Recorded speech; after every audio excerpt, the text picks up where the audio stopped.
Aujourd'hui, nous allons étudier la fonction f de x qui est égale à moins x moins 3. D'abord, par sa forme, nous savons que c'est une fonction affine.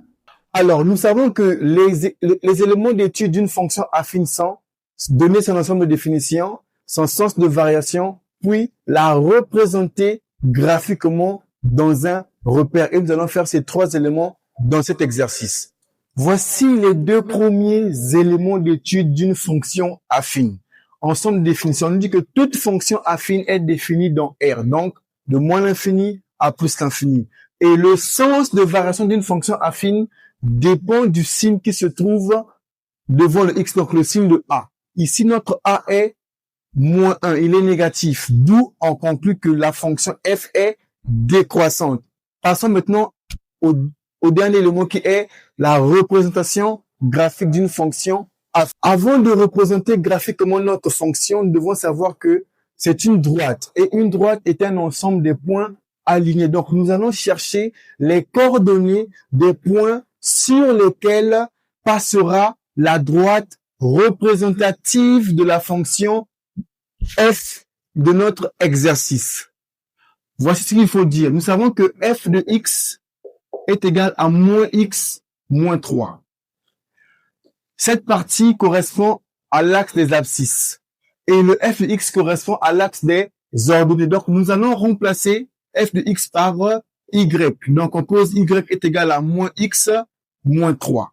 Et nous dressons un petit tableau sur lequel nous allons chercher les coordonnées des points qui vont constituer notre droite. 2 points minimum. Alors, y est égal à moins x moins 3. Je préfère donner des valeurs au choix de x pour trouver y. Alors, ici, si je donne à x, par exemple, la valeur 1, donc je remplace ici, j'aurai moins 1, moins 3. Et je trouve y égale à moins 4. Et nous allons faire pareil pour la deuxième colonne.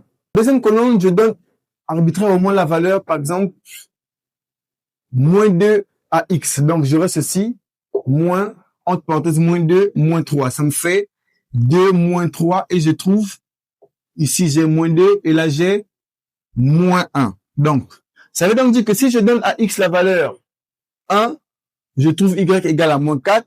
Et si je donne à x la valeur moins 2, je trouve y égale à moins 1. Parce que moins 2 fois le moins, ça fait 2. Et 2 moins 3, ça donne moins 1. Passons maintenant au repère.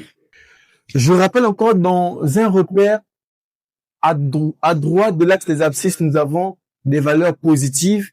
À gauche, nous avons des valeurs négatives. Et sur l'axe des ordonnées, en haut, nous avons des valeurs positives et en bas, nous avons des valeurs négatives. Il ne faut pas t'embrouiller ou te tromper. Alors, le point A a pour coordonnées 1 et moins 4. 1 correspond à x et moins 4 correspond à y. Le x est positif, y est négatif. Je suis là. 1 ici et moins 4, je suis en bas ici. Voici. Je fais un prolongement de façon perpendiculaire.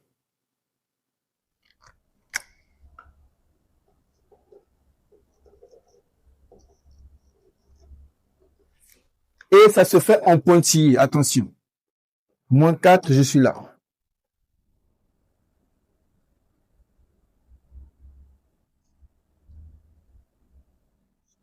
Et je peux placer expressément le point A. Et j'enlève le débordement et je mets A ici. Alors, le deuxième point a pour coordonnées moins 2 et moins 1. Moins 2 de x, nous sommes à gauche de l'axe des abscisses, donc ici. Moins 2, je suis là. Et moins 1, nous sommes toujours en bas. Voici. Prolongement de façon perpendiculaire. Attention, s'il vous plaît. Parce qu'il y a de ceux qui font des prolongements bizarres. Et le correcteur se fâche, il te met 0.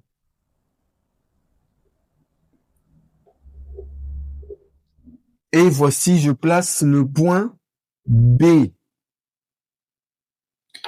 Une fois fini de placer les points sur lesquels passera la droite, je peux maintenant les relier, comme ceci.